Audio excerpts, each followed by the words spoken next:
Okay, let's unpack this deep dive because we are stepping directly into the very moody, rain-streaked, and deeply cinematic world of the painter Laurie Lee Brom. Her recent work, it's not just depicting a scene, is it? It almost demands that you listen to a story. Or absolutely. A story being whispered through wet glass. It's a fascinating and, incredibly successful pivot in her career. Yeah. And the sources we have for this deep dive really let us sort of perform an x-ray on her creative process. Right. We're focusing on her recent series, these oil on linen paintings from the Visions of Grace's exhibition. And they are just drenched in atmosphere. Drenched is the perfect word, the perfect visceral word for it. You can feel the damp chill, the quiet tension, the heavy air of a moment that's about to happen. You feel it looking at them. It's like you've stumbled into the precise emotional climax of a 1970s psychological thriller. Not the chronological climax, but the emotional one. And it locks onto this very specific, very recognizable time period, the late 60s, early 70s. And it just refuses to let go. So our mission here, I think, is clear. We really need to trace Laurie Lee Brom's journey. Where did she come from creatively? How does she technically tackle a painting, which she calls a puzzle? Which is fascinating in itself. It is. And most importantly, why this dramatic, thematic shift for her latest and critically her most successful series to date.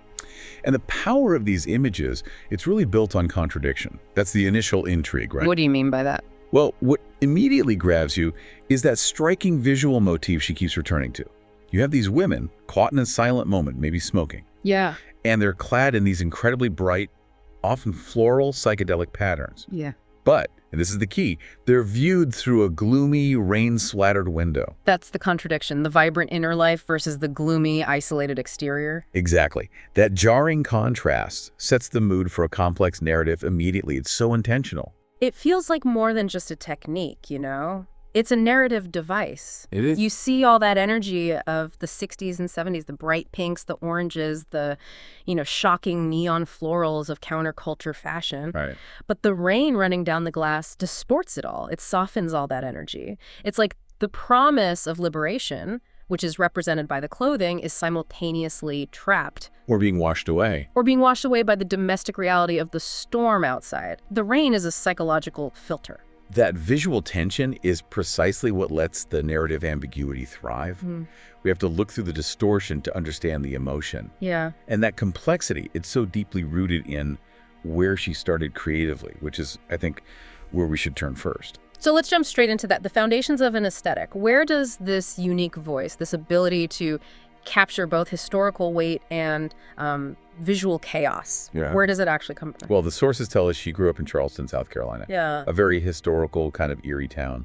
And her aesthetic is described as a genuine kaleidoscope of influence. A kaleidoscope, I like that. Yeah, because Charleston, and particularly the surrounding Low Country, it provides this deep, unmistakable vein of Southern Gothic influence. So we're not just talking about history books, we're talking about atmosphere. We're talking about the pervasive atmosphere of the region.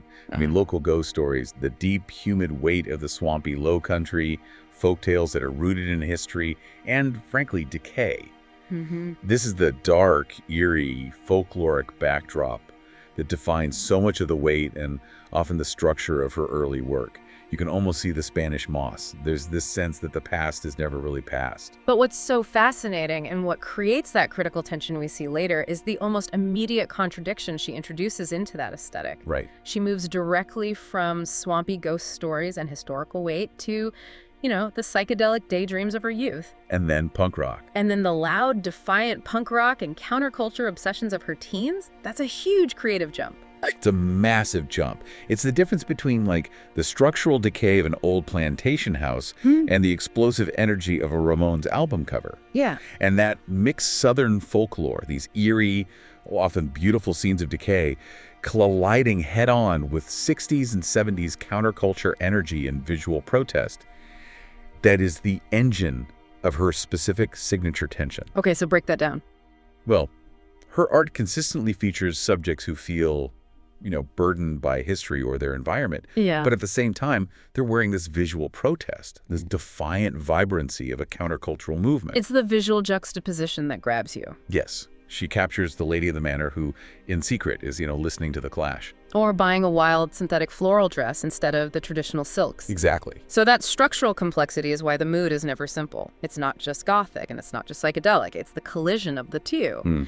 Now, we have to talk technique, because this is where we get the first big aha moment about her process. Right. How she learned the craft to pull off these hyper-realistic contradictions. Her path to achieving that high level of realism wasn't through a traditional fine art painting program, which is what you'd expect.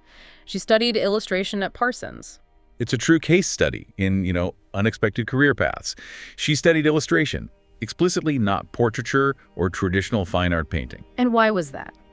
Because in her day, as she explains it, there was nobody teaching how to paint realism. Really? Yeah. In that era, realism was often dismissed by the fine art world as just craft or, commercial art. So it wasn't seen as serious art? Not in the same way. So if your goal was to master the technical skill of realistic rendering, the literal mechanics of how to make paint look like something, real illustration programs were the only place you could find that kind of structured instruction. Her goal was that straightforward. She just wanted to learn how to paint. That was it. And Parsons provided the rigorous structure for that. And here's the critical commentary on that irony, I think. Studying illustration, which is all about narrative, visual communication, and solving complex visual problems. Under constraints, yeah. Exactly. That's precisely what allowed her to develop the technical and analytical skill required for photographic realism. Because realism is all about problem solving. And now, what is she celebrated for? Narrative painting. The path less traveled, the illustration department, turned out to be the most direct, most practical route to mastering the skills she needed for her ambitious fine art style.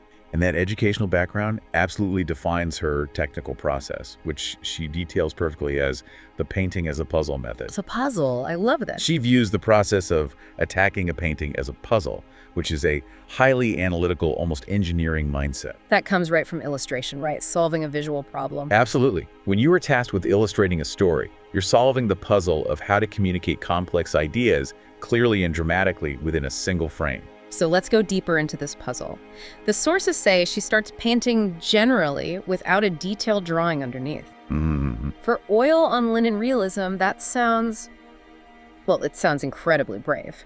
Most academic realists start with a tight, highly detailed drawing before they even touch the paint. They do. But for her, it's a deliberate strategy. It's designed to keep her mind stimulated and actively engaged in the process of discovery. So she's not just coloring within the lines of a pre-existing drawing. Exactly. Yeah. She says this process leads things to get super abstract during the process of finding the pieces. Okay, we have to unpack that. For the non-painters listening, what does that actually mean? If a hyper-realist, working in oil, a medium known for its slow, layered approach, says their painting becomes abstract mid-process, what is she actually focusing on? Okay, so the pieces of the puzzle are the core mechanical elements of realism. Its value, color mass, and edge treatment. Right. When she starts abstractly, she's focusing on these elements completely divorced from the subject matter itself. She's not thinking woman's face or floral dress. She's thinking shapes. Okay, let's break those down one by one. Value. What is she looking at? Value is just the lightness or darkness of a color, independent of the actual hue. Like turning the photo black and white. Exactly like that. If you turn a photo of the painting black and white, you are looking at the values. And mastering value is crucial because it's what gives an object volume and form. Ah. If your values are correct, the painting reads as three-dimensional, even if your colors are slightly off. She's just focusing on where the darks stop and the lights begin, the essential geometric map of light. Got it. It's the skeleton of realism. What about color mass? Color mass is basically applying those foundational values, but with the correct local color, and doing it broadly in large shapes. So she's not rendering the texture of the fabric yet? Not at all. She's just blocking in the large areas of bright red or dark shadow or the gray of a storm cloud. She's treating them as massive interlocking shapes, like laying down the large defining areas of a map before you draw in the roads. And finally, edge treatment. This is where the magic happens, isn't it? It is absolutely the difference between a good painter and a great painter. Edge treatment defines how crisply one shape meets another. What does that do for the viewer? If she uses a sharp, hard edge, your eye snaps immediately to that point. It signifies that something is close or in focus. Like a photo that's perfectly sharp. Exactly. But if she uses a soft, lost edge, where the color and value kind of blur gently, that area recedes. It suggests distance or shadow or atmosphere, like the blur of a rainy background. Wow. So by viewing the painting as a puzzle, she is just mastering how to assemble these pieces, the dark and light shapes, the color blocks, and the focus and blur, until the form of the woman or the rain just resolves itself. That level of technical grounding, born from that analytical illustration training, that's what gives her the confidence to just start painting without a drawing. That's everything. Okay, so we've established this deep foundation of her technique, the aesthetic tension history, rebellion, the puzzle method. Now let's see how all that technical prep prepared her for the sudden, spontaneous visual breakthrough of her new series. The one unveiled at the Visions of Graces exhibition. Right. And the setting here was crucial. This exhibition was a 3-artist show at Roque LaRue. It featured Brom alongside Kirlise Alexander and Sid B. So this wasn't just a solitary studio effort. No, it was a powerful group dynamic. And that collaborative energy played a massive role in, facilitating her thematic pivot. She calls the trio a small girl gang of Seattle-based artists, which it speaks volumes about the creative environment. It really does. It suggests camaraderie, mutual respect, and crucially, a push toward excellence. A healthy competition almost. For sure. She found it incredibly inspiring. She said they are super talented people and that they each try to turn in our best stuff. And when you're showing alongside artists you respect, there's a natural pressure to innovate, right? To not just repeat yourself. You're doing something new to the table. Yeah. And that collaborative pressure seems to have catalyzed the deliberate shift in focus she felt she needed. So before this, what was she known for? Brom was widely known for painting women at windows, but her previous work consistently used Victorian and Edwardian imagery. Right, highly structural, almost theatrical Purian dramas. There was that one notable piece that nodded directly to Wuthering Heights, Kathy's ghost at Heathcliff's window. That's a perfect example of her previous style. It is. It's dramatic, it's literary, it's deeply historical. It often relies on period dress and classic architecture. And this is where the artist's intuition comes in. She felt done with that world. She did. She explicitly stated that she felt she had explored that and that was more expected of me. That's a profound recognition for an artist, isn't it? It's huge. Acknowledging that you've mastered a style to the point that it's now predictable and that predictability risks stagnation. You have to evolve. Right. And that mark of self-critique is the sign of a successful, dynamic artist. The new series, in stark contrast, deliberately stepped away from that grand historical literary drama. And stepped into What? Into a specific, recognizable, and highly personal time period. Wow. The late 1960s and early 1970s. Which correlates with her own childhood and visual memory. Exactly. So that transition itself is significant. She moved from the structured, formalized, highly symbolic drama of the Victorian age Where everything meant something specific. to the vibrant yet domestically confined psychological study of the 1970s. She went from painting historical costume to capturing the immediate memory of a lived life. And the birth of this new series was just beautifully spontaneous. It proves that sometimes the best artistic breakthroughs come from letting go of the plan. How did it happen? She was doing a long photo session with her frequent art model, Olive Glass, for other projects. And the moment that birthed the whole series was almost an afterthought, a quick snapshot at the end of a very tiring day. What did she see? She noticed a bright floral dress. She calls it that bright psychedelic thing, just laying carelessly on a pool table. Oh, okay. And crucially, she saw it through a window in the house. Oh, there it is. That vibrant, chaotic, man-made pattern, viewed through the naturally gloomy and distorted perspective of the wet glass, immediately created that visual narrative tension we were just talking about. That collision of her two primary influences. Right. The bright, rebellious counterculture color and the gloomy, oppressive Southern Gothic atmosphere. She recalls that the image just screaming at me. The visual flash was immediate. Instantaneous. Yeah. The reference photos for this entire new, highly successful series came right at the end of the day as just one more thing she wanted to try before wrapping up. And the sources say the vision just hit her. It seemed to work somehow right away. But that success wasn't an accident. It was the result of years of technical training. The Parsons puzzle solving, meeting a sudden, powerful, and deeply personal clarity of vision. Yeah. She knew instantly that this subject, the 70s woman seen through the rain, was the next puzzle she had to solve. And that moment of clarity defined the next 4 months of intense, focused work. Okay, now we enter the core of the success. Section 3. the detailed analysis of this 70s cinematic moment. Let's dive into the 4 new paintings she created. Reflecting, Return, Closer, and Apricot. And we know they took about 4 months to complete, which that alone speaks to the technical complexity of each piece. 4 months for 4 masterpieces, and the resulting works absolutely look like scenes from a movie. That description is so accurate. They use cinematic framing and lighting. Totally. They suggest high drama, high mystery, and critically, they're defined by their environment. We aren't just looking at a woman, we're seeing the subtle details of suburbia. Like what? The street lights, the reflections of the house next door, the condensation patterns, all of it reflecting and refracting in the glass, making the environment an active character in the drama. And the specific fashion it's crucial to anchoring the time and the mood, isn't it? It communicates the entire interior world of the subject. 2 of the paintings feature a slip-like apricot nightgown and a delicate caplet.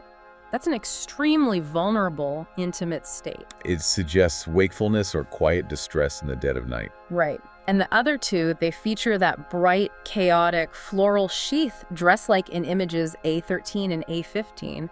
That feels like the external social mask of the era. And this vibrant, almost careless fashion, it contrasts so sharply with the gloom of a stormy night. That dual fashion identity, the vulnerable nightwear versus the vibrant synthetic daywear, that is the visual thesis of the series. Okay. It immediately communicates that the person in the painting is caught in a moment of internal struggle. She's fighting something or waiting for something important. All while framed by the conflicting energies of the late 60s and early 70s. Exactly. An era marked by the tension between the domestic role, defined by the house, and the emerging, often frustrating, personal freedoms of the counterculture. And this ties directly back to Brom's stated intent. This is clearly not just about painting pretty pictures. No, not at all. She wanted to explore the sociological context. She was interested in the backstory of women in that era and their place in the world, in the house, and their environments. The house, the suburb, the rainy night, these are not just backdrops. They are symbols of the confinement and emotional life she's exploring. And what's fascinating is the almost instantaneous emotional connection she struck with viewers. Yes. You, the listener, you need to grasp the power of this captured moment. Brom observed, I actually had several people say, "Oh my God, that's my mom." That reaction is the highest compliment an artist can receive. It is. It proves she didn't just capture one model in a specific dress. She captured an archetype. She hit a nerve of collective memory, that quiet domestic mystery from that specific time. And she uses very simple universal actions as key narrative indicators. The most definitive one is smoking. She noted, they're smoking, like everybody's parents did in the 70s and 60s. But smoking by the window here, it isn't just a historical footnote. No, it's a silent, loaded moment of pause or reflection. Or quiet defiance. Yes. It represents a small, permissible escape or stress release within a confined domestic space. A moment where the internal world can surface, if only for the length of a cigarette. This focus on context and action rather than facial features, this brings us to what I think is the most analytically interesting concept in the series. The portrait without a face. Exactly. She sees less of a traditional portraiture aspect in these works, even though they feature people so centrally. But isn't that a huge risk? Most portraits rely entirely on the face, on the eyes, to communicate emotion.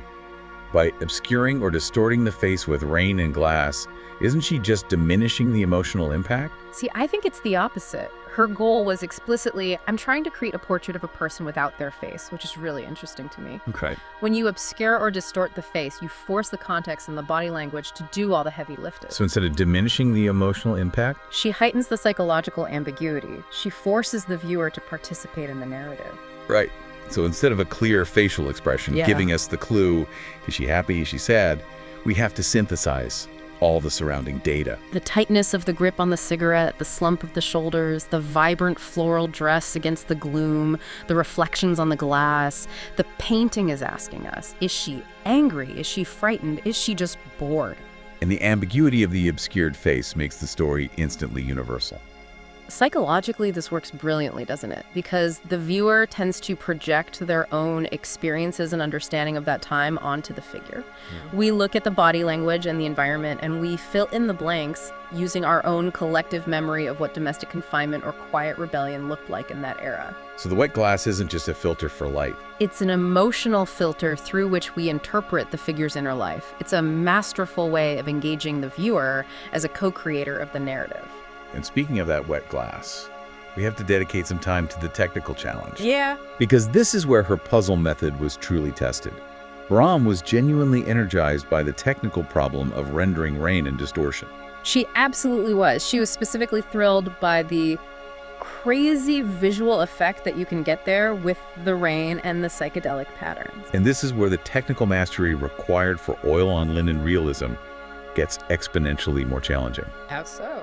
Well, painting realism directly is one level of difficulty. Painting realism through a distorted, refractive, and moving medium like wet glass, that's 2 or 3 levels higher. Let's talk about the specific puzzle she had to solve to make that rain work so effectively. It's not just painting gray streaks, is it? Oh, not at all. It's a detailed study of light and material science, just rendered in oil paint. She had to solve several simultaneous puzzles. Okay, like what? First, the light source. It's offered a street lamp or the interior light from behind the subject. Second, you have light refraction. The bending of light. Exactly. When light passes through water droplets or streaks, it bends, distorting the colors and shapes beneath. So she had to paint the floral dress, but then she had to paint the distorted version of the floral dress where the water streaks flowed across it. Wow. So she's essentially painting a painting within the painting. That's a perfect way to put it. The inner canvas of the woman is being warped by the outer canvas of the glass and rain. What else? Then you have the challenge of reflectivity. The front surface of the glass, the rain streaks themselves, the little droplets, they all act as tiny mirrors. They catch specular highlights. Those bright, sharp points of light that tell your brain something is wet. Yes. She has to use those hard, sharp edges we discussed earlier, strategically placed along the water droplets, to trick the eye into seeing wet. And the final challenge must be the sense of movement. Rain streaks imply movement, so she had to integrate soft, blended edges on the streaks while somehow maintaining those sharp, wet highlights. So she was combining our 2 greatest technical strengths: the ability to analyze complex optical physics and the artistic skill to render the resulting abstraction perfectly. And she loved figuring out that puzzle of how to make the rain work. Just immense technical mastery, capturing that specific, distorted, moody effect on oil on linen. It's the visual representation of the complexity of the woman's inner world, viewed through the messy filter of reality. So to really grasp the significance of this move to the 60s and 70s cinematic moments, we need to briefly anchor ourselves and look clearly what Brom was consciously moving away from. Right. Section 4 is about contextualizing her broader range, particularly her earlier fantasy and folklore work. The stuff she felt was becoming expected of her. Let's use the non-60s, 70s images from our sources to illustrate this aesthetic contrast. Image A29, for example, it gives us a completely different world. A world of explicit, predefined narrative. For sure. It features a blonde woman in a flower crown, holding a detailed wooden box that's clearly labeled Summary's Harvest. And the box is adorned with peaches and a rather unsettling rabbit head. Yeah. That aesthetic is heavy, structured fantasy. It relies on immediately recognizable, overt symbolism. The flower crown, the rabbit head, the label Summer's Harvest, it's all nodding towards pagan rites, folklore. Maybe cinematic horror narratives like The Wicker Man. Exactly. And the woman's gaze is often direct, unmediated. It draws us into a mythic scene. The story here is it's given to us. It's elaborate, mythic, and it relies on external cultural references to unlock its meaning. And then there's image A30. This is that Victorian Edwardian echo. It links directly back to her work, like Kathy's ghost at Heathcliff's window. It's a red-haired woman wearing this massive, elaborate green dress that is so wide and structured that it basically forms a heavy, ornate cage. And inside the folds of the cage are various animals: a raccoon, a deer, a rabbit, and a possum. Framed by these large, dramatic magnolia flowers. That image explicitly uses high drama and clear structured symbolism. The dress functioning as a cage is the primary symbol. Confined. Exactly. Of a woman being literally weighted down and contained by societal expectations or a historical period. The weight of Victorian formality. The animals and flowers have their own connotations, but the main narrative Confinement, structural weight, historical burden, it's stated right there through the costume and the visual structure. And here's where the analytical comparison becomes really interesting. It underscores the brilliance of her pivot. If we contrast the two styles, the older fantasy folklore style versus the new 60s, 70s cinematic style, the difference in the narrative approach is massive. Totally.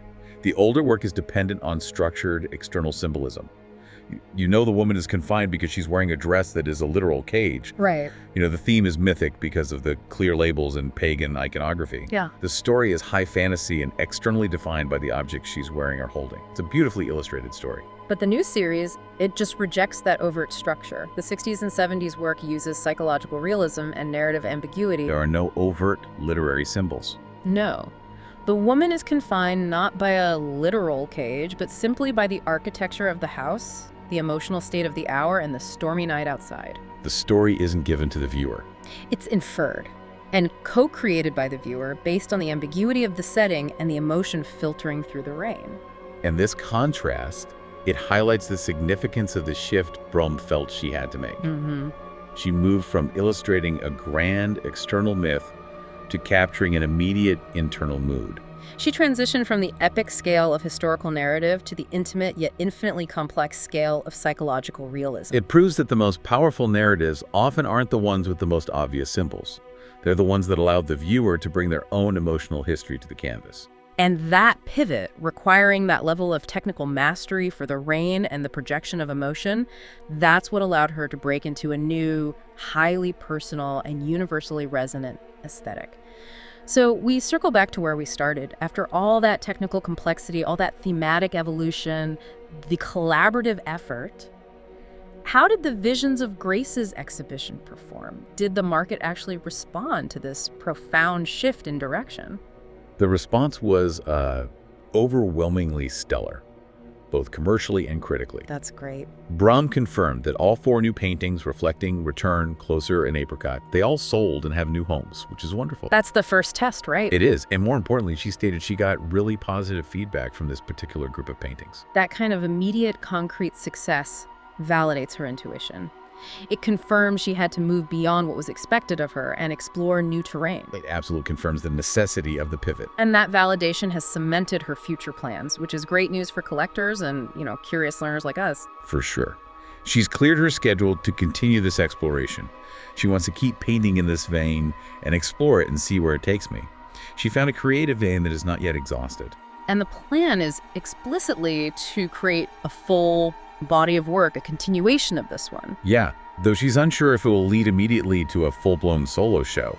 I mean, creating 4 pieces of this complexity in 4 months is incredibly fast. It's a blistering pace. It is. But the intent to deepen the series is clear. She found a source of narrative gold that resonates so deeply with the viewer's collective memory of quiet domestic tension. She moved from painting historical fiction to painting collective psychological history. Well said. So what does this all mean for you, the learner, listening to this deep dive? Our final takeaway here is about the very nature of artistic creation, even when you're aiming for photographic realism. It confirms that painting, especially highly realistic narrative painting, is fundamentally an act of abstraction and problem solving. It's the puzzle method in action. The technical challenge isn't a barrier to creativity. It's the engine of creativity. And critically, the most powerful narratives, the ones that stick and elicit those deeply personal emotional responses like, oh my God, that's my mom.